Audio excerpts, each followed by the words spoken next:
The Galactic Council had existed for 12,000 cycles, a monument to diplomacy and restraint.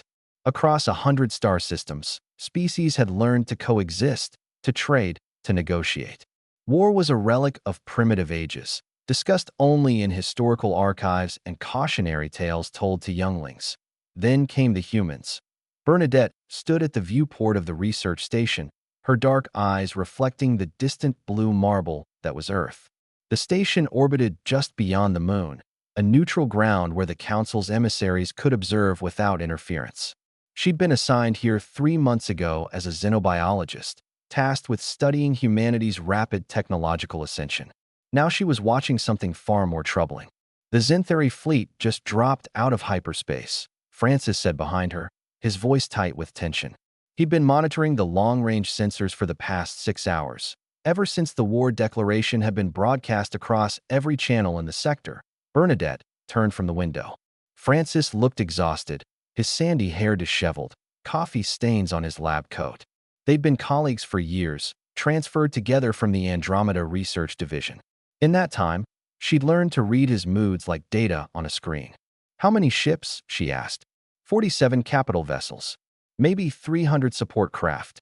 Francis pulled up the holographic display, and the Xanthari armada materialized between them in shimmering blue light. They're positioning for a standard orbital bombardment pattern. Classic opening move. The Xanthari were not known for their subtlety. A warrior species that had conquered 17 systems before joining the Council, they believed humanity's rapid expansion violated territorial agreements. 3 human colony worlds sat in what they claimed as ancestral space. Diplomacy had failed.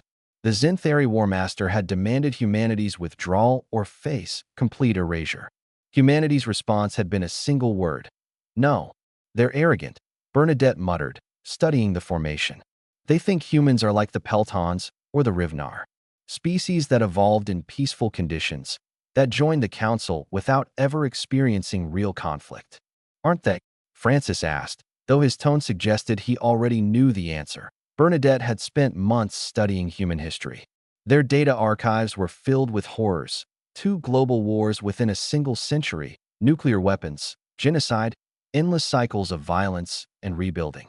Humans had clawed their way out of their own gravity, while simultaneously perfecting ways to destroy themselves. "No," she said quietly. "They're not." The first salvo came at dawn, Earth time. Xanthari plasma cannons lit up the darkness, streams of superheated energy lancing toward the planet's surface. Francis gripped the edge of the console, knuckles white. Bernadette held her breath. The beams never reached the atmosphere. Thousands of satellites, so small they'd barely registered on Xanthari sensors, flared to life. Point defense lasers created a web of light, intercepting every plasma bolt. Then the counterstrike came. From the surface, from orbital platforms, from the moon itself, humanity's response erupted. Not plasma or lasers, but kinetic weapons. Railguns accelerated ferrous slugs to a fraction of light speed. Simple, elegant, devastating. The first Xanthari capital ship simply ceased to exist, torn apart by projectiles moving so fast they turned armor into vapor. Then the second, the third. "Dear God," Francis whispered. The Xanthari fleet scattered, breaking formation, trying to escape. It was futile.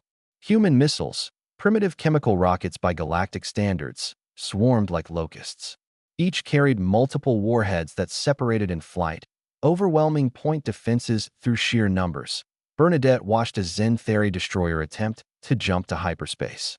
A human missile caught it mid-transition, and the resulting explosion created a temporary rift that consumed 2 more enemy vessels. "They're not just fighting back," Francis said, his voice full of awe and horror.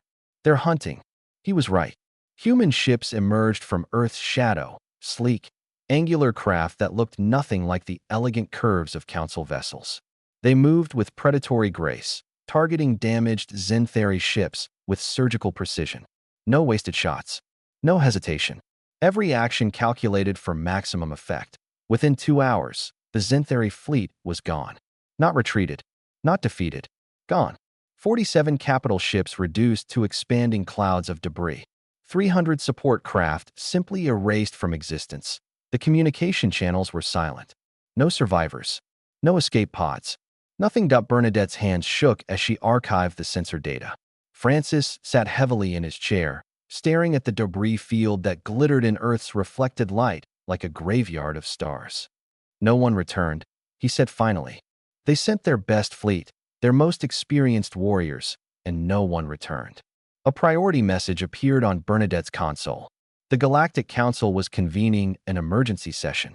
3 other species, the Krell Dominion, the Haas Collective, and the Vorchain Empire, had issued declarations of war against humanity in solidarity with the Zentheri. Their fleets were already mobilizing. They don't understand, Bernadette said, pulling up Earth's historical archives on her screen. Images of ancient battlefields, mushroom clouds, trenches filled with mud and blood. They think this was humanity at full strength. They think 47 ships is an actual challenge. Francis joined her at the console, reading over her shoulder. His face went pale as he accessed Earth's military production data. Bernadette, these numbers. This says they're building ships faster than we build cargo haulers. And these weapon specifications. He trailed off, scrolling through designs for antimatter warheads, AI-guided drone swarms, stellar mass kinetic weapons. Some of these are still theoretical. They're not even deployed yet. Humans don't just prepare for war, Bernadette explained, thinking of every text she'd studied, every historical account. They've spent their entire evolutionary history perfecting it. When we discovered faster-than-light travel, we celebrated. When they discovered it, they immediately started designing warships. The priority channel activated. A human appeared on screen, an admiral, judging by the insignia. She looked tired but utterly composed. Attention, all council vessels in Earth orbit. For your safety, we recommend immediate withdrawal to a minimum distance of 1 million kilometers. Additional hostile fleets have been detected inbound.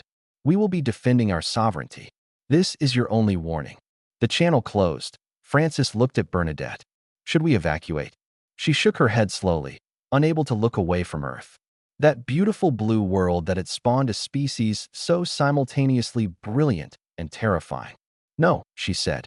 We need to document this. The Council needs to understand what humans really are. And what's that? Bernadette thought of the Zentheri War Master's final transmission, broadcast seconds before his flagship exploded. Just 2 words, screamed across every frequency. They're monsters. But monsters didn't build art, compose music, write poetry. Monsters didn't reach for the stars with hope in their hearts. Survivors, Bernadette said finally. They're survivors. And they've learned that sometimes survival means being the most dangerous thing in the darkness. In the distance, more ships began dropping out of hyperspace. Hundreds of them, bearing the colors of 3 galactic empires. Below them, Earth's defenses powered up again. Francis began recording. The war had only just begun.